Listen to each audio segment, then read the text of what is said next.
our first teller is about to hit the stage. It's always hard to go first, but her story is well worth a first story. Ladies and gentlemen, Rita Pearl. When I was 16, I was a very idealistic young woman. I wanted to join the Peace Corps. My mother died when I was young, and the person that took care of me, who was my mentor, said, instead of joining the Peace Corps and traveling halfway around the world to help people, why don't you join the NYPD so you can help people in your own backyard? So I did. On September 11th, 2001, like a lot of my colleagues, I was working a part-time job to make money. Back then, we didn't make that much money. And that morning, I was at my job at an electronics store, and I went outside to open up the roll-up gates. And when I came back in, the manager, a little red-headed woman, who was pale to begin with, looked at me, her face ghostly white, stricken, and said, "A plane just hit the World Trade Center." My first day going to Ground Zero was a few days later. It was actually that Friday. And I was marching down the West Side Highway with a contingent of NYPD personnel. And the streets were littered with debris and papers. But they were also lined with hundreds of volunteers. Volunteers that were cheering and giving us motivation. And my heart was swelling with pride. But it was also bursting with grief over the devastation of my city. And the noise was so loud, all the machinery that was gingerly trying to pick up pieces of twisted metal to find survivors, the hoses attempting to douse the flames with water, and the din of the voices of the thousands of rescue workers and volunteers that were there. It was so loud, but in my mind, there was deafening silence.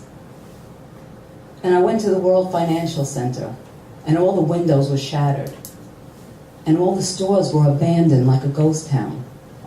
And I can clearly remember looking at the Gap, where they have rows upon rows of shelves of very neatly folded clothing, t-shirts, sweaters.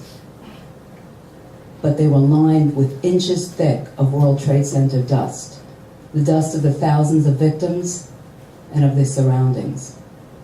And I could not correlate this scene, this Ground Zero, with the World Trade Center that I knew, the World Trade Center that I worked across the street from during my first job in Manhattan when I was 19 years old. The Windows of the World restaurant on the top with its soaring views of the city. And I remember spending weeks on standby at my precinct after 9/11 and constantly hearing the mournful strains of Amazing Grace, because there were funerals every day, and one of the band members worked with me and he practiced every day. And every day, cartons and cartons of cards arrived at the precinct. Cards drawn by children across the nation, sent to us to try to inspire us, motivate us. And it reminded me of artwork that I had seen in Prague, drawn by children in concentration camps, secretly, and then buried by their art teacher so it would not be found. And these were scenes of grief, of devastation, but also scenes of joy and of better times, drawn through the eyes of the innocent. But what really brought me to an extreme personal connection with the victims were their smiling faces, frozen in time. Those smiling faces displayed on posters that were plastered across the city after 9/11. And those faces I cannot forget. I also worked at the Arthur Kill landfill where they brought all the debris for 9 months during the cleanup. And it was the job of the NYPD to go through all of this debris and try to find something that could ID somebody. And I remember climbing up into that tent, covered with a white suit, hearing the endless clackety-clack, of the conveyor belt as it passed with fragments of people's lives. I remember the charred ID cards, and I remember pieces of clothing with blood on them. And then one of the guys picked up a Buddha, a gold Buddha, holding it up in his hand. It gleamed, unscathed, not a scratch on it, in a sea of pulverization.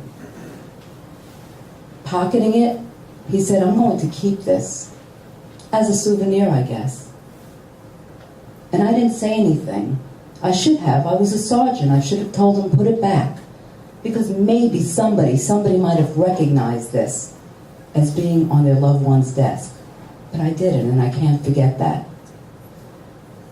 And those faces that I can't forget, the faces on the posters, those same faces spoke to me after I retired from the NYPD and I worked on Ground Zero, where they had a family trailer.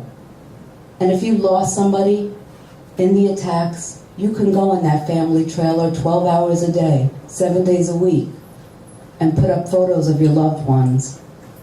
Cry, pray, bring flowers. And every inch of those 4 walls were covered with those smiling faces that shouted to me, look at us. We are the diversity of New York City. Because those faces represented every race, ethnicity, nationality, age group, level of society, social position that we have in this city, the most diversified city in the world. And it made me even more fiercely proud of my city, because on 9/11, there were so many untold stories of one hand reaching out to help another across those unimportant boundaries of race, ethnicity, nationality. And it made me want to incorporate it into everything that I do.